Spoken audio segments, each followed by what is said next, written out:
Abanye abantu bayohlupheka baze bafe, abanye abantu bayohlupheka noma kungasamele bahlupheke, abanye abantu bayohlupheka noma usizo seliphambi kwabo. Ividiyo lena ye-Kaizer Chiefs niyambona uBobby na uJunior nohambe niyosesha le page ku Facebook Shembe is the way. Nihambe niyobona iKaizer Chiefs iyobonga kuShembe ngokuthi uyinikile izibusiso ukuthi bawine iNedbank Cup. And ngikhumbula kune video lana eyenziwe noma ivideo lana kunosisi othana nihambe niyobonga uShembe noma nimbonge noShembe. And my friends of Kaizer Chiefs, they made fun of that comment. Bahleka. Bafowethu, iKaizer Chiefs ayihlanyi. I-management yeKaizer Chiefs ayihlanyi. Bebengeke barane such a successful club begula la emakhanda. Bebengeke bawobonga kuShembe if uShembe bayazi ukuthi abenzela ngalutho. If bebazi ukuthi uShembe had nothing to do with them winning the Nedbank Cup, bebengeke baze baye. That is why you are a fan and they are management.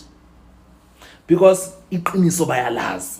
That is why when uhlupheka usebenza noma kungasamele usebenze uhola ama-cent noma kungasamele uhola ama-cent, because la kumele uyothola khona izibusiso zakho yilana wena owenza inhlekisa khona.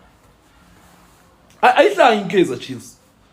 Kaizer Chiefs is a multi-million rand company, because they are a company. Multi-million rand. And abahlanyi oJunior Mtaung ukuthi bazohamba bayoguqa kuShembe beguqa into engekho. Wena ubani uyini wena?